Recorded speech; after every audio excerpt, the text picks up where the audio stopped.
pretty well affects every crop, not Yeah. just fruit. Yeah. So what else have you got growing on the fruit front this year?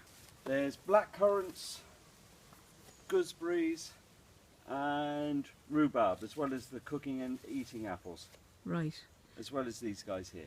And are you going to make blackberry and gooseberry jams, or what have you got planned? Well, the blackberries will be used for apple and blackberry pies Oh yeah, scrummy. and pie filling come September time. Yeah. The black currants will be used to make my favourite kind of jam, and people seem to like blackcurrant jam when it's made just with fruit, Yeah. because we don't add anything to it. It's literally just bowls and bowls of fruit Right. that Right. are reduced down. So ours aren't actually jams, they're preserves.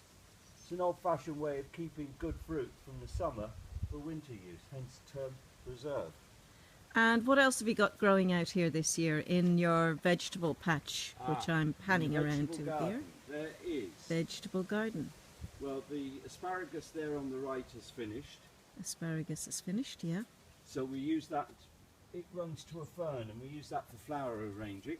Ah, And then there's yes. French beans, there's cabbages, winter cabbage, spring cabbage, calabrese and purple sprouting broccoli for next year.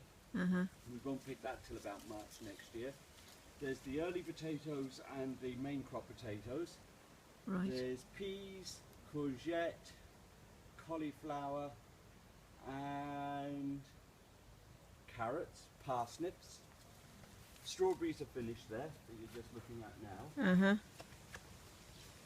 The And we've back- had an extraordinary crop of rabbits this year. Yeah, bunny burgers.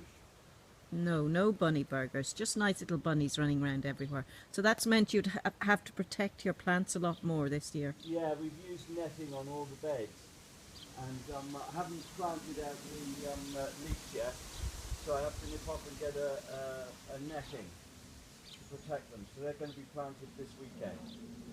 But a good year all round so far. Yeah, the summer's been fairly benign this year, and we've actually had a bit of a summer, which shows itself in the amount of cropping that we're doing.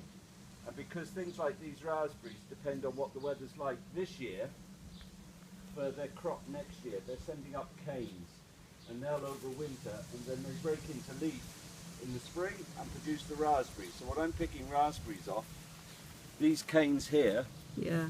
actually grew last year. Okay. And these canes here, which are green, Yeah. they'll fruit next year, Ah, and we'll be picking the fruit off then. And there seems to be plenty of these coming up, right. which means that we should get a good crop next year if we have the weather. And what about the amazing amount of birds we've had breeding around the barn this year? That's because of all the tree planting we've done. Yeah. We've planted about 2,500 hardwood trees, softwood trees, Yeah. around the farm, and that's given them plenty of shelter.